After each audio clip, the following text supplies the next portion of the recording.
amateurs want to take a photo of the thing, right? Capturing the thing is the important thing to an amateur photographer. Conveying an emotion is the job of a professional photographer. Most beginner creatives think the only way to get professional level photos is by buying expensive gear. And I'm not gonna lie, I used to think the same thing until I learned the truth.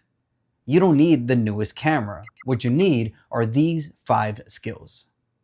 And I'm gonna be going through each one as we roll through downtown Austin. So without further ado, let's pack up our bags and get heading out. All right, so we are in downtown Austin. It is literally 6:20 in the morning, so we got about another 15 to 20 minutes before we get sunrise going. So I'm just cruising around the city. Now it all starts with a vision. Professional photographers don't just hope for a good shot, they plan for it. That can be as simple as knowing the time of day, location, or even what you're shooting. This planning helps you pack the right gear and keeps you from wasting time. Now, like I've said before, it isn't about having the most expensive gear, it's about knowing your tools well. Now, one of my favorite quotes is from Bruce Lee, and what he said was, "I fear not the man who has practiced 10,000 kicks once, but I fear the man who has practiced one kick 10,000 times."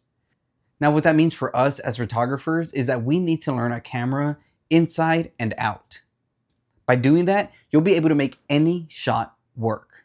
There's just a lot of good signage here that's like being illuminated so well that something at this focal length is gonna make all these pop. So we got a few of our wide, I'm gonna get a few of the tight, and then I'll probably get the drone up in the air because it looks like the sun's about to rise. So now the idea of what I wanna do with this 135 is just focus more on like the illuminated neon signs and make those pop.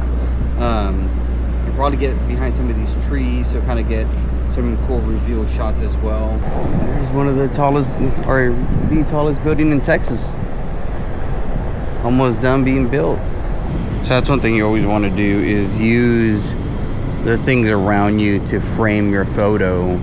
Like right now I'm using the tree, that building, but then those 2 taller buildings end up creating a frame for all of this. It makes it look really, really cool. Now the next skill is where your photos start looking professional, even if you've never taken a class. And that's by understanding composition. You see, framing is everything. You can have the perfect subject and ruin the photo with bad composition. Now the way to fix this is by using natural elements, trees, walls, even other people or buildings. You see, what you need to do is frame your subject within the photo.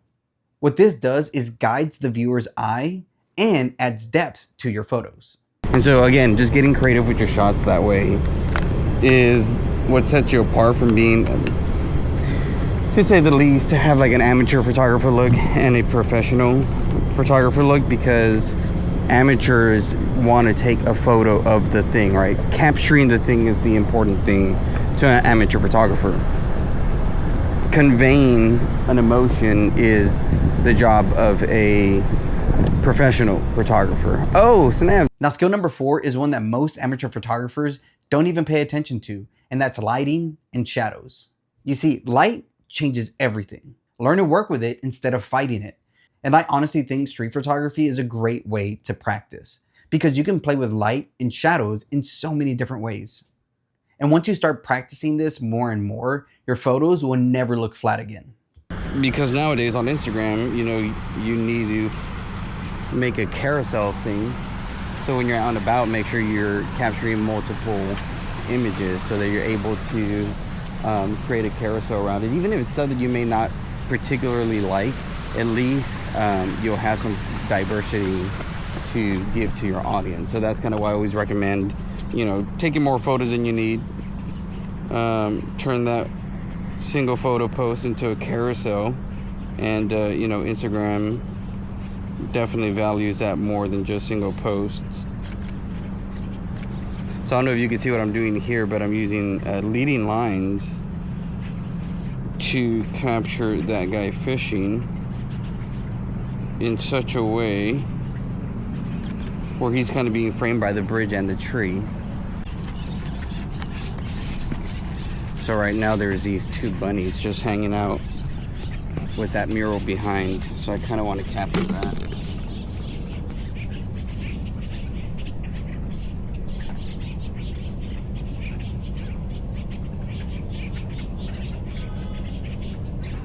So y'all can kind of see the difference between the 50, 135. Makes a big difference. Makes a massive difference. So we'll keep the 50 on for just a bit, and then look at this. Look at that right there. You see that? Look at that. I have the red on, which lets me know what's in focus. So then I just fire away. It's gonna be a good one. Remember when I first started photography, one of the things I used to love to do is street photography. One, because it's easy, right? You don't really need to know much to take photos of cityscapes or landscapes. So it was really cool just coming down in downtown Austin and taking these photos. My cousin and I would come, or just other friends. But I always was jealous of their shots because I felt like they knew something that I didn't. And so I always tried to copy other people's work or mimic their work, just from inspiration. But it wasn't until I started like developing my style and dabbling into different avenues of photography, like doing real estate or food and beverage, and giving me an idea of different focal lengths and what to use at what time, where doing street photography now feels like an art. Being able to use different focal lengths and being able to come down here, whether it's early in the morning where it's dark, and wait for the sunrise and know when you're going to get good golden hour and all that kind of stuff. I feel like those are things that I didn't know in the past that made a lot of my photos look very amateur. And then I would try to tweak things in post or make things look a certain way in post where it came off kind of cheap or fake, or over edited. I think that's one thing that we do as photographers, especially when we start off, is we tend to over edit because we feel like, oh, look at how much I changed a photo, but it ends up looking bad. So as you grow in your photography career, you end up realizing less is more. And the best thing that you can do is actually capture the shot as it was meant to right then and there. And so being able to come down and just like have almost the same tools that I did before, like some of the same focal lengths, but yeah, maybe a little bit better quality because I could afford that now. But having a different eye and viewing the city in that eye is kind of what has really allowed me to go from an amateur photographer to a professional photographer, is just the way that you frame things. So following your rule of thirds, following your leading lines, learning how to play with light and shadows and your depth of field. Again, this is why I always encourage having a wide variety of focal lengths so you can capture the same shot in different ways, and then you can integrate that into your carousels on Instagram. Now, the final step is where your personal style comes to life, but where most beginners get it wrong, and that is the edit. Editing is the last step, and it should be bringing out the best of your photo, not destroying it. Good editing means balancing light, colors, shadows, so that the image feels real, but still stands out and captures the viewer's attention. Now that we're done taking our photos of downtown Austin, let's hop into Lightroom and I will show you how I edit my photos. So the first one we're gonna be editing is with the brick tower, and this one I really like because of the way that everything is laid out, and I honestly feel like this one follows so many of the rules that we're gonna be speaking about today. So let me explain what it is. Now, so with this one, the path leads straight to the tower, which is placed on the rule of thirds line. That offset composition makes it more dynamic. So I'm gonna use a selective sharpening and color adjustments to make the tower pop against the greenery. And I'll also keep that background blur to separate the subject. Now, the main reason I want to explain these rules to you, like the rule of thirds, leading lines, composition, depth, and all that kind of stuff, is because they don't just help you when you're shooting, they also help you when you're editing. This leads you to how you should be editing your photo. It makes sure the final image matches the vision you had when you took it. So let's go ahead, hop on, and let's start editing. So the first thing that I like to do is just click on auto to see if it's going to give me a good image from the jump. All it really did was lighten it up, which is fine with me. This gets me where I need to go. So now what we're going to be doing is being over here on the right hand side. This is where all our tools are to edit. Where I like to start off is going to be this top portion. As you can tell, it already made it lighter. The white balancing is not that bad. So I'm just gonna go from here and see how I want this to look. So first of all, bring down the highlights because I want the buildings to pop in the background and all that. Next is messing with the shadows. Now, I think this is too light, so I kind of want to bring it down, maybe down to 30%. Again, the whites are a little bit too much, so I'm going to bring those down as well. Probably bump up the contrast just a bit. Make this a perfect 80. Now I'm also going to bring up some of the texture and bring down some of the clarity so it makes it look a little bit smoother. Bring up the dehaze. So if we bring it down, you see how it looks there. So I kind of like to make it pop a bit. So I like it at a 3. Now, vibrancy makes it look more realistic. If you add saturation, saturation makes it look kind of cartoony. So what I'll do is I'll bump some of the vibrancy and then bring down some of the saturation. All right. And if you ever want to see what it looks like without the edits, you can click this little eye right here, and it kind of takes you back to what it was looking like before, just in case you want to get an idea of how much you've been editing. Because like I said before, when you're starting off as a photographer and as an editor, sometimes you want to make it look so different because you want to say, hey, look at how good of an editor I am. But sometimes your edit ends up looking too saturated, too cartoony, too contrasty. And when that happens, it shows that you're an amateur. So making sure that you're using your vibrancy, your saturation, your shadows, all that kind of stuff at the proper amount is what makes you look more and more professional. Now I'm going to leave the S-curve for right now, and I'm just going to come down over to this sharpening area. And so I took these with the A7S III, and as you can tell, they're pretty sharp, even though the A7S III is a 12 megapixel camera.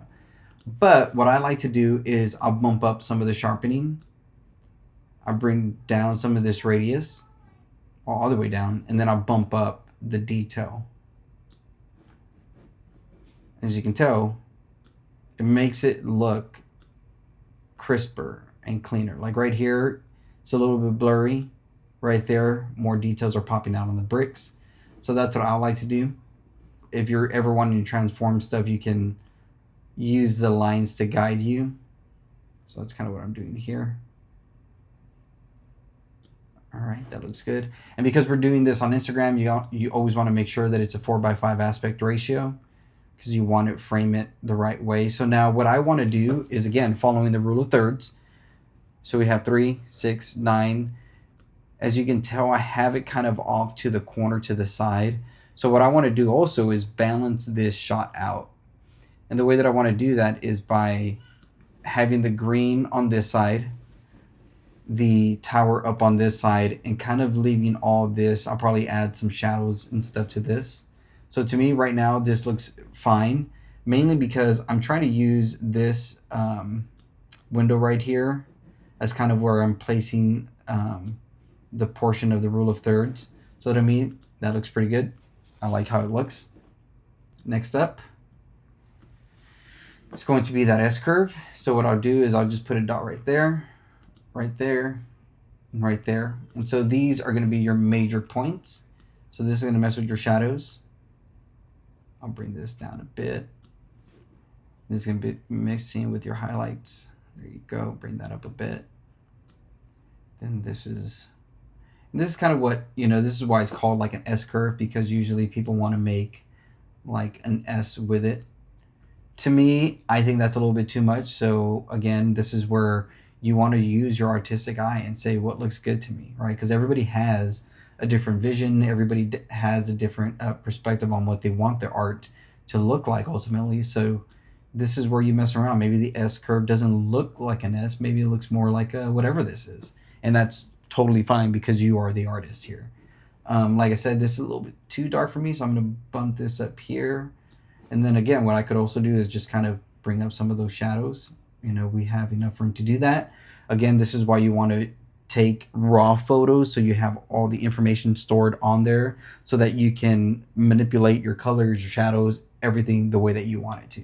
So now we have this, and then here, this is where I'll come down and mess with the colors as well. So the luminance, as you can tell here, makes it darker, lighter when it comes to the colors. I want the break to pop a little bit more. I feel like it was looking a little bit too washed out. So I'll bump this up as well. Come over to the hue saturation. And what this does is changes the color. So now I want the break to kind of pop a little bit more. Put that at a 15.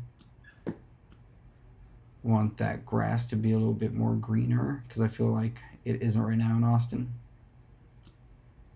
All right, again, you can turn those off. You can adjust all this to see what the changes are.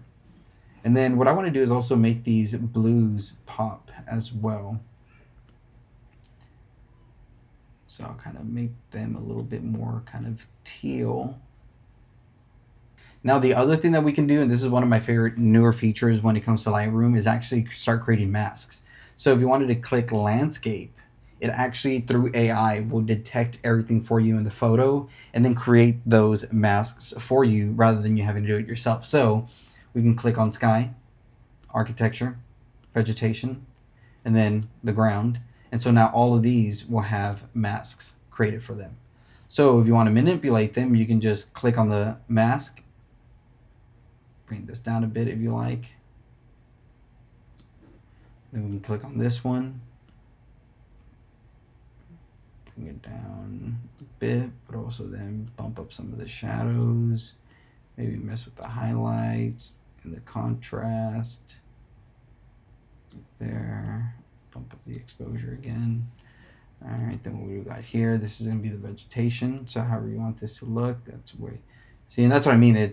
I'm primarily trying to get this to pop. So, you know, I'm going to dim these a bit, add a little bit of contrast to them, or lower it, I mean. There you go. Then last but not least is the road. So what happens if we mess with it? Not much. So I'll just kind of do that. And then there you go. And so one more thing that I'll probably do is click subject, which it should highlight the tower. Boom, there you go. And then what I'll do is I'll invert that and then tone down the exposure just a tad so that the building is what's gonna really be popping in the image rather than all the other things around it. And then what we could also do is just copy, duplicate, and then what that does is takes us back to where we were. Focus on the tower. So now what I can do is just copy, and I'll highlight these masks as well. And so this is just one image that I'm going with. The next one is going to be this one right here. Now again, this one has really great composition as well. Now, some things that we noticed from this one. So one is that I placed this one a little off center, so it isn't directly in the middle. It's a little bit off center from the way everything else is. If you notice the street lamps on the foreground, this adds depth and helps lead your eye towards the skyscraper right here. So in editing, what I'm going to do is enhance that depth by slightly increasing the contrast in the foreground and sharpening the building in the background. Now, like I said, since we already have the edit copied from the other one, I'm just going to paste it on here and see what it does. Great thing is, because of the AI that it has, it does a pretty good job. Whoa, look at that. There is really not much I need to do to this now. Again, I could add that denoise. Maybe it would help with the noise that's in the in some of the reflections of the windows. We shall see. But it already looks 10 times better than it did before, because of the copy and paste that we did. But like I said, if you look at the poles, if you look at everything, the vision I had for this shot, you know, I go to this bridge all the time. So when I saw this building, when I saw the railing and the lamppost and even the other buildings kind of next to it, these lines are drawing you to that building right there. And so that was the whole point of this photo. And this is why having a concept, having an idea of what you want your photos to look like before you even edit them has so much to do with how they turn out at the end. So again, we'll come over here, see what needs to be framed. So yeah, like I would rather have more of the railing in the shot. So I'll do that. As you can see, that makes it look so much better. We'll come over here and then we have all our layers here. I feel like this is making it kind of stand out a little in a weird way. So I'll bump this up and then bring down some of the highlights. But yeah, I mean, I really don't feel like there's anything else for me to do. This looks great. So now again, we're done with this one. So now the other one, the shot is supposed to be the capital. It didn't turn out the way I wanted it to, but it still looks pretty good. So if we were to, again, just copy and paste, wow. And as you can tell, it, again, completely changed what the photo looked like. This is phenomenal. I wasn't even going to use this one, but I'm glad that I chose it because it looks really, really good. Now, photography is just one of the many skills that I've picked up as a creative. So if you want to learn anything about videography, then go ahead and click this video. Or if you want to learn more about drones, then go ahead and click this video. Until next time, catch you on the flip side. Peace out.